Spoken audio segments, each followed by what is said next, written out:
নগাঁও জিলাৰ ভাৰতীয় সাংবাদিক সংঘৰ সাধাৰণ সভা জ্যেষ্ঠ সাংবাদিক মুস্তাফা কামালৰ সভাপতি প্ৰাঞ্জল শইকীয়া সম্পাদক দেৱজিৎ হাজৰিকা জাকিৰ হুছেইন ভূঞা উপসভাপতি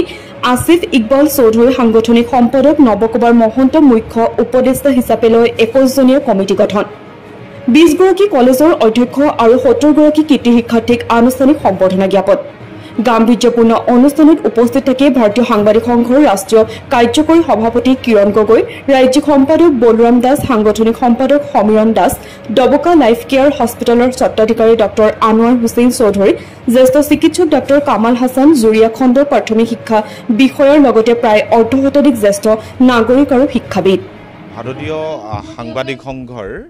আজি অসম ৰাজ্য কমিটিৰ নগাঁও জিলা সমিতিয়ে এখন গুৰুত্বপূৰ্ণ সভা অনুষ্ঠিত কৰে আৰু ইয়াত আটাইতকৈ গুৰুত্বপূৰ্ণ কথাটো হ'ল ভাৰতীয় সাংবাদিক সংঘই সাংবাদিকৰ সন্তানে যাতে বিনামূলীয়াকৈ পঢ়া শুনা কৰিব পাৰে তাৰ বাবে নগাঁও জিলাস্থিত ব্যক্তিগত খণ্ডৰ প্ৰায় 19খন বিদ্যালয় আজি আহে আৰু তেওঁলোকলৈ ভাৰতীয় সাংবাদিক সংঘৰ তৰফৰ পৰা আমি আহ্বান জনাওঁ দিন ৰাতি একাকাৰ কৰি নিজৰ কাম কৰি অহা যাতে সাংবাদিকসকলৰ সন্তানে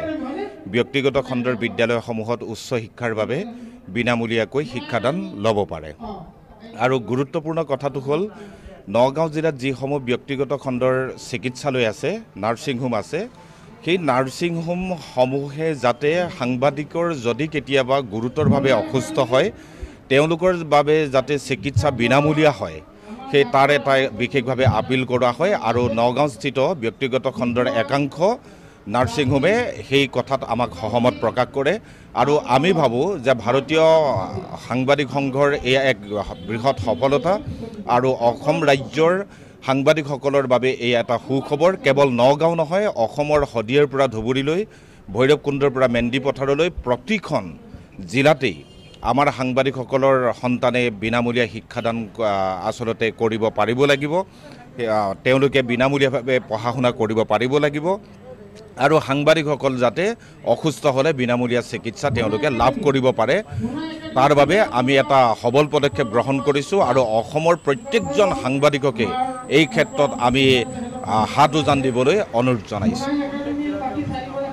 প্ৰত্যেকখন জিলাতেই সাংবাদিকৰ সন্তানে বিনামূলীয়াকৈ পঢ়িব পাৰিব লাগিব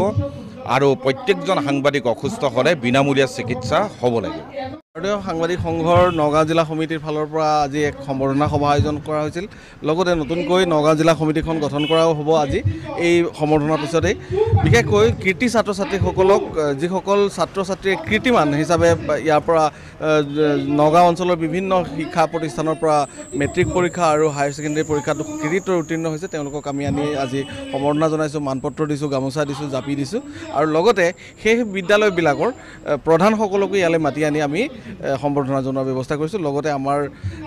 যিটো ৰাষ্ট্ৰীয় কাৰ্যকৰণী আছে তাৰ কাৰ্যকৰী সভাপতি আছে আপোনাৰ কিৰণ গগৈ ছাৰ তেখেত আছে আমাৰ ৰাজ্যিক সম্পাদক আহিছে বলৰাম দাস ছাৰ আৰু তেখেতসকলৰ উপস্থিত সাংবাদিকৰ কাৰণে যথেষ্ট কাম কৰা হ'ব এই ভাৰতীয় সাংবাদিক সংঘৰ ফালৰ পৰা আৰু অহা আগষ্ট মাহত অসমত এখন কনভেনশ্যন হ'বলৈ গৈ আছে সাংবাদিকসকলৰ বাবে ইউথ ফেষ্টিভেল যেনেকৈ হয় কাৰ্বি ফেষ্টিভেল যেনেকৈ হয় তেনেকৈ সাংবাদিকৰ এটা ফেষ্টিভেল হ'ব জাৰ্নেলিষ্ট ফেষ্টিভেল আৰু বহু ঘোষণা আছে সকলো সাংবাদিকৰ কাৰণে আপোনাৰ কাৰণে আমাৰ কাৰণে এইকাৰণে আমি বাট চাই ৰৈছোঁ আৰু ভাল হ'ব বুলি আশা কৰিছোঁ আজি প্ৰায় 70 গৰাকী ছাত্ৰ ছাত্ৰী কৃতি ছাত্ৰ ছাত্ৰীক সম্বৰ্ধনা জনোৱা হৈছে প্ৰায় 19-20খনমান মহাবিদ্যালয় আৰু ছিনিয়ৰ ছেকেণ্ডেৰী স্কুলৰ প্ৰধানক আমি মাতি আনিছোঁ আৰু তেওঁলোককো আমি মানপত্ৰ আৰু সম্বৰ্ধনা জ্ঞাপন কৰিছোঁ।